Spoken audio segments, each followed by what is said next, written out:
Cohen, for his part, now appears to be trying to cut any appearance of ties to Trump, and in a surprise move has also hired attorney Lanny Davis, an ardent Clinton loyalist and Democratic lobbyist. Davis saying yesterday that, quote, Cohen deserves to tell his side of the story. And the New York Times reports that, quote, Cohen has told allies that he no longer wants to be the villain in the narrative about Mr. Trump's behavior. CNN is also reporting that last week Cohen told others that he did not believe Trump would wipe his slate clean using the presidential pardon. According to one of Cohen's friends, quote, his mindset is of someone who is operating under the assumption that he is not getting that. Joined now by Paul Butler, a former federal prosecutor and MSNBC legal analyst, and Ken Vogel's a political reporter with the New York Times. Ken, let me start with you. I think the name Lanny Davis to viewers of cable news is somebody who's been around for a while. We know him as a Clinton loyalist, also, you know, a lobbyist there. I know he's come under some criticism in the past for some of his activity there. Talk a little bit about who Lanny Davis is and what he could potentially do with somebody like Michael Cohen.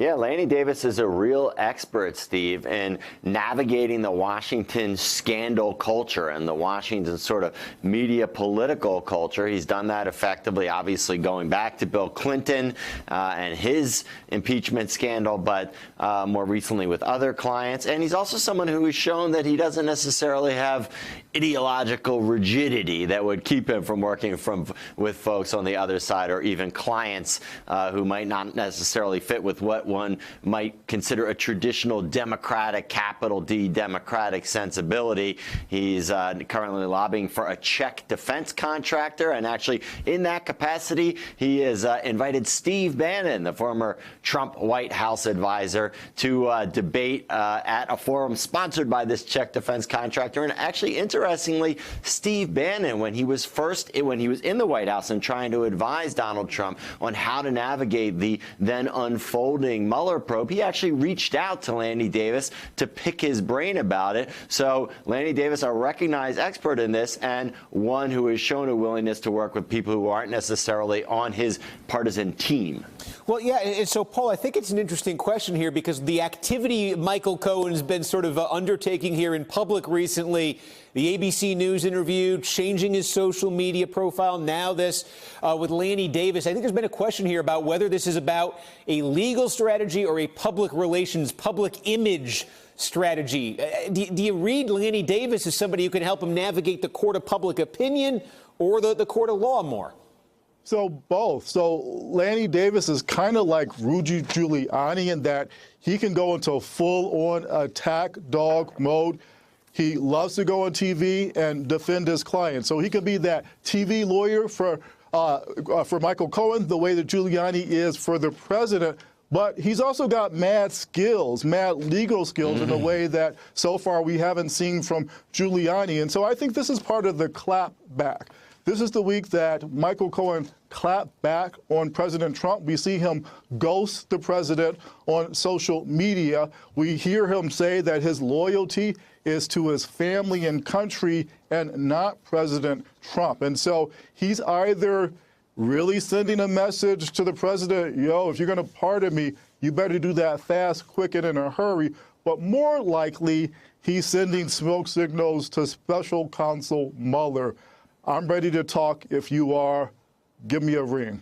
Yeah, and again, we mentioned the issue here of Lanny Davis being so close to the Clintons, his hire raising eyebrows, too, because in his latest book, he argues that the FBI's actions in 2016 effectively robbed Hillary Clinton of victory. In an appearance on Hardball earlier this year, Davis argued that Rudy Giuliani received leaks from the FBI, which were used to pressure James Comey to reopen the investigation of Clinton's email, something Comey, of course, did in the letter to Congress just days before the election. Let's watch.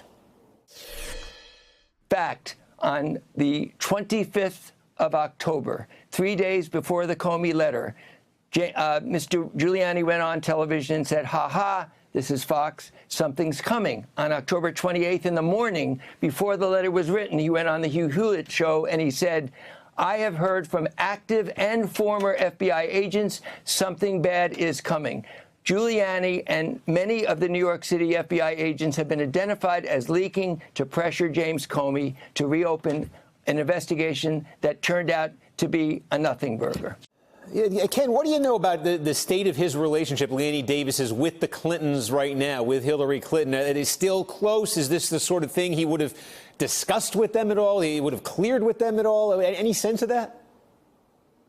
Not necessarily whether he would clear his his representation of Michael Cohen with them, but that argument that you heard him making, he wrote a whole book about that argument about Comey throwing the election for Donald Trump. That's one that he did talk with the Clintons about, and that we know that the Clintons have told their allies that they believe in. So to the extent that he is still seen as a Clinton surrogate, or at least a Clinton ally, that could be helpful for Michael Cohen, because you have Michael Cohen trying to shift the narrative about himself now to distance himself from Trump and to establish himself as sort of an independent figure in this narrative who could be one who Democrats or Trump opponents might want to support. Having Lanny Davis on board could help facilitate some of that support, at least in the court of public opinion.